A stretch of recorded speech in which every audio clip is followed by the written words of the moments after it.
প্রভুর চরণে প্রণাম করে হনুমান গন্ধমাদর পর্বতে যাত্রা করেছে। আর বিকট শব্দ শোনা যাচ্ছে। রাবণ বলছে, সৈন্যগণ, বাইরে কিসের শব্দ শোনা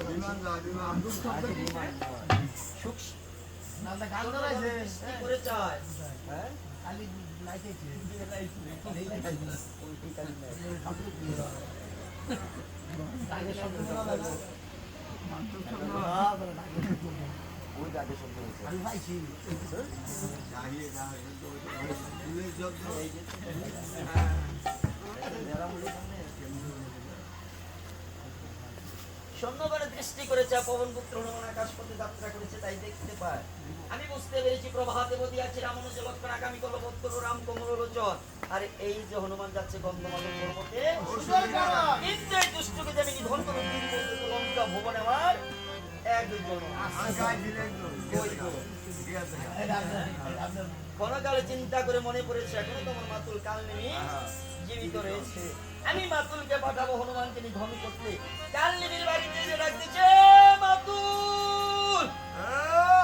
কালনেমি নিদ্রা ভঙ্গ হয়ে গিয়েছে আর মনে মনে চিন্তা করতেছি, এতকাল ধরে আমি লঙ্কাতে কাল যাপন করছি। দিনের বেলায় এসে আমাকে কেউ ডাকেনি, এই নিশিরাত্রে এসে আমাকে কেউ উপদ্রব করছে।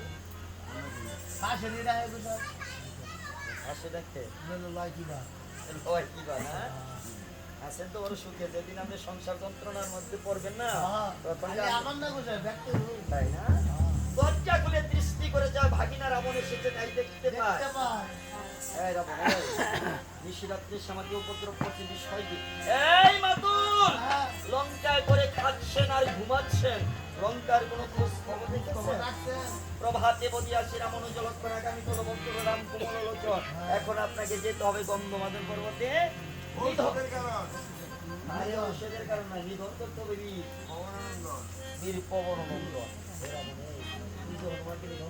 আর আমি যে রামকে নিধন করব। আপনি আমার সঙ্গে ফাঁকি ঝুঁকি আরম্ভ করেছেন। আপনার কিন্তু গন্ধমাদন পর্বতে যে হনুমানকে নিধন করতে হবে। কালনেমি মনে মনে চিন্তা করতেছে, না যে উপায় এই রাবণ, এমন একটা দুঃসাধ্য কাজ করতে যাবো, জীবন নিয়ে আসাটা আমি যদি ফিরে আসতে পারি, তুই আমাকে কি অর্পণ করবি? লঙ্কার উত্তর ভাগ নেবো না, দক্ষিণ ভাগ নেবো না, আমাকে মধ্যখান দিতে হবে।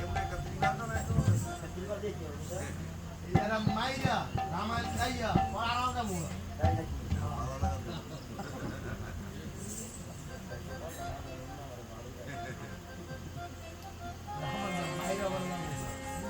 এদিকে হনুমানের রক্তে কালনেমি গন্ধমাদন পর্বতে দেখতে পারে পায়ে একটা বৃক্ষ আছে, একটা সরোবর আছে, সরোবরে একটা কালো গম্ভীর আছে। সেখানে গিয়ে সে বৃদ্ধ ব্রাহ্মণের ধারণ করেছে, বৃক্ষের বাকল দিয়ে মস্তকে করেছে ওটা কাঁচরা মাটি দিয়ে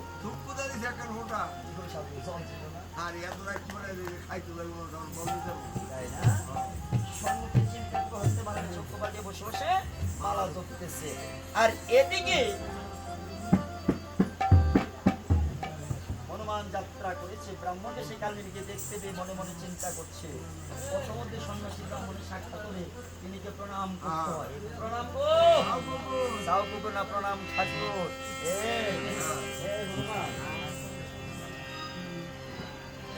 আমার একটা নিয়ম আছে, আমি প্রতিদিন অতিথি সেবা না দিয়ে নিজে এক ফোঁটা জল গ্রহণ করি না।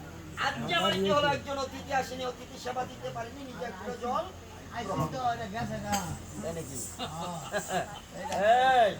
আমি তোর সেবার আয়োজন করছি, তুই সরোবরে নেমে স্নান করে আস। সরোবরে স্নান করলে কিন্তু অনেক ফল হয়, থেকে যে স্পর্শ করে যথা ইচ্ছা সর্বকার্য হয়।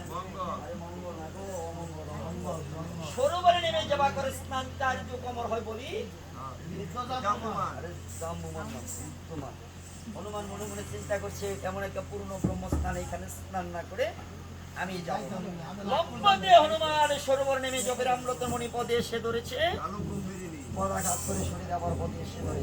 আগে সন্ধানী ক্রিয়া সমাপন পদে এসে ধরেছে, সন্ধানী ক্রিয়া সমাপন করে টটরে দৃষ্টি করে চায় বিকটে কালো কুম্ভীরিনী তার পদে ধরেছে।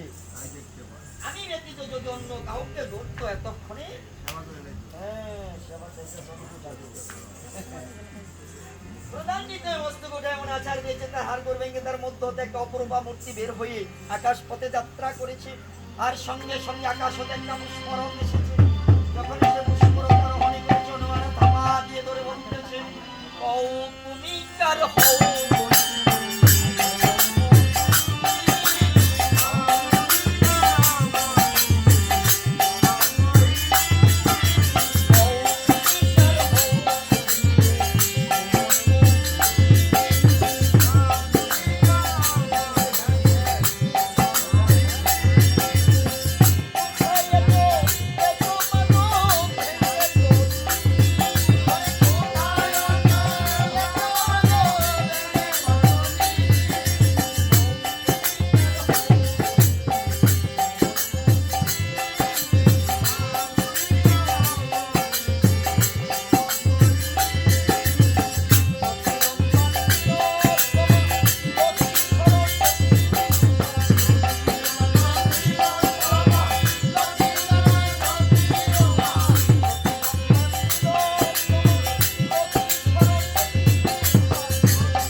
সেদিন মণিধক্ষ আমাকে অভিসম্পাদ করেছিল। হে গন্ধকালী, তুই যে পাপ করেছিস গন্ধমাদর পর্বতে সরোবরে যে তুই কালো কুম্ভীরিনী থাকে।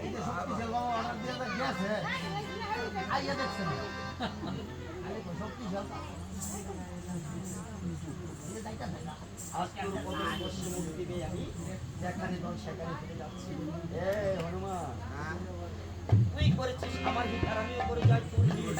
ওই যে ওইখানে দেখেছিস সন্ন্যাসী ব্রাহ্মণ, সে কিন্তু সন্ন্যাসী নয়। তোকে চিনিতে পারলে নিবেদনকার অন্তকান তার হস্ত হতে তুমি তাই নাকি মা? তাহলে তুমি যেখানে যাবে সেখানে চলে যাও। আর আমি কি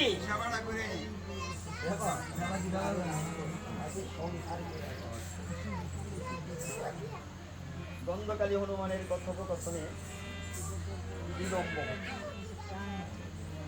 ডালনিমি মনে মনে চিন্তা করতেছে এতক্ষণে বোধ হয় হনুমানকে কালো কুম্ভীরকে বক্ষণ করে ফেলেছে। তা না হলে আসতে এত বিলম্ব হবে কেন? আমার ধরতে হলো না, ছুঁইতে হলো না, পরে পরে আমার কার্য সিদ্ধি লঙ্কার উত্তর ভাগ নেবো না, দক্ষিণ ভাগ নেবো না, আমাকে মধ্যখান দিতে হবে। এই যে দিকে রাবণ রাজা আর আমি দেশে যে হয়ে যাবো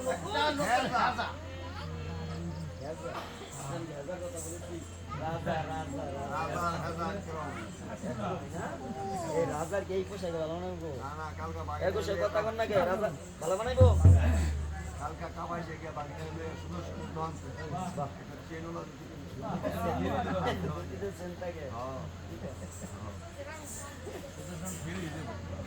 আগামী করলো দেশে যে দর্জি দোকান হতে 10 গজি 42 বহর থেকে একখানা নতুন ধুতি খরিদ করবো। সাধু, সেই ধুতিখানা করতে গেলে আমার খুব বড় হলে হতে পারে। আর যাই কর না কেন সামাজিক বুদ্ধি আছে।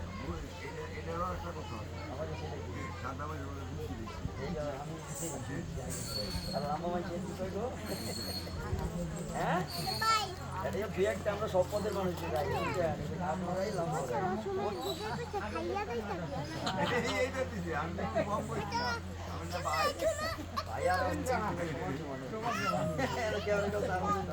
এই যে আমার বুকের উপর উঠে বলবো আমার কি সেই যুক্তি নেই?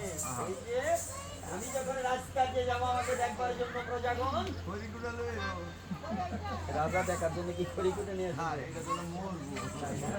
ওই যে রাবণের সঙ্গে আমার প্রতিজ্ঞা আছে, তার 10,000 রমণীর অর্ধেক 50,000 আর এদিকে আমার বাড়িতে আছে 2,000, মোট হয়ে যাবে আমার 7,500, 5,000, 2,000, 7,500